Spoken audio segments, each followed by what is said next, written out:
നമസ്കാരം. ഭീകരതയ്ക്ക് കഞ്ഞിവെച്ച പാകിസ്ഥാന്റെ നെറുകെട്ട ഭരണത്തിൽ കുത്തുപാള എടുക്കുന്നത് അവിടുത്തെ ജനങ്ങൾ കൂടെയാണ്.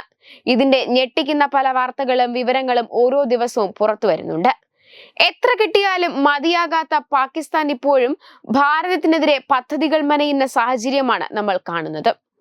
ഈ ഒരു അവസരത്തിൽ തന്നെ പാകിസ്ഥാൻ മുൻ പ്രധാനമന്ത്രി ഇമ്രാൻ ഖാന് സമാധാനത്തിനുള്ള നൊബേൽ സമ്മാനത്തിന് നാമനിർദ്ദേശമുണ്ടെന്ന ഒരു വാർത്ത പുറത്തു വരുന്നുണ്ട്.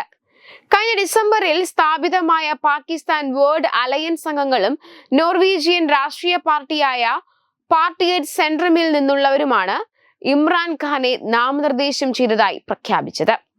മനുഷ്യാവകാശങ്ങൾക്കും ജനാധിപത്യത്തിനും വേണ്ടിയുള്ള പ്രവർത്തനങ്ങൾക്കായാണ് നാമനിർദ്ദേശം. നോർവീജിയൻ രാഷ്ട്രീയ പാർട്ടിയായ പാർട്ടിയേറ്റ് സെൻട്രത്തിന്റെ ഭാഗമായ ഒരു അഭിഭാഷക ഗ്രൂപ്പായ പാകിസ്ഥാൻ വേൾഡ് അലയൻസ് ആണ് ഇമ്രാൻ ഖാനെ നാമനിർദ്ദേശം ചെയ്തിരിക്കുന്നത്. മനുഷ്യാവകാശങ്ങൾക്കും ജനാധിപത്യത്തിനും വേണ്ടിയുള്ള ശ്രമങ്ങളുടെ ഭാഗമായാണ് ഇമ്രാൻ ഖാൻ ജയിലിൽ കഴിയുന്നതെന്നാണ് സംഘടന അവകാശപ്പെടുന്നത്. കഴിഞ്ഞ ഡിസംബറിൽ സ്ഥാപിതമായ സംഘടനയാണ് പാകിസ്ഥാൻ വേൾഡ് അലയൻസ്. 2019 ദക്ഷിണേഷ്യയിൽ സമാധാനം പ്രോത്സാഹിപ്പിക്കുന്നതിനുള്ള ശ്രമങ്ങളുടെ പേരിൽ ഇമ്രാൻ ഖാനെ സമാധാനത്തിനുള്ള നോബൽ സമ്മാനത്തിന് നാമനിർദ്ദേശം ചെയ്തിരുന്നു.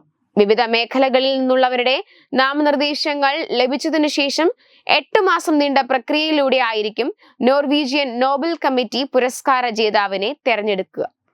പാകിസ്ഥാനിലെ പ്രധാന പ്രതിപക്ഷമായ പാകിസ്ഥാൻ തെഹ്രീക്ക് ഇ ഇൻസാഫ് പാർട്ടിയുടെ സ്ഥാപകനായ ഇമ്രാൻ ഖാൻ മുൻ ക്രിക്കറ്റ് താരം കൂടെയാണ്.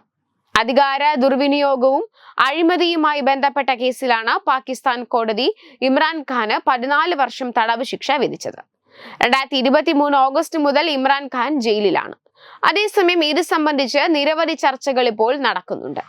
സമാധാനം നശിപ്പിക്കുന്ന അധികാരികൾക്കും രാജ്യത്തിനുമൊക്കെ ചവറുപോലെ സമാധാനത്തിനുള്ള നൊബേൽ സമ്മാനമൊക്കെ നൽകുന്നത് ആ രാജ്യത്തിന്റെ തന്നെ പരിതാപകരമായ അവസ്ഥയാണെന്നൊക്കെയാണ് വിലയിരുത്തലുകൾ വരുന്നത്. കൂടാതെ ബംഗ്ലാദേശിലെ അവസ്ഥയും പലരും ഇതുമായി താരതമ്യം ചെയ്യുന്നുണ്ട്. യൂനിസിന്റെ ഭരണത്തിൽ ഹിന്ദുക്കൾ നേരിടുന്ന അതിക്രമണങ്ങൾ അത്ര ചെറുതൊന്നുമല്ല. അത്തരത്തിൽ ആക്രമണങ്ങൾ അഴിച്ചുവിടുന്ന അദ്ദേഹത്തിനുമുണ്ട് സമാധാനത്തിന്റെ നോബൽ സമ്മാനം. അതുകൊണ്ട് ഇതിൽ വലിയ അത്ഭുതമൊന്നുമില്ലെന്ന് ആരോപിക്കുന്നവരും ഉണ്ട്. വെബ് ഡെസ്ക് തത്തുമൈ TV.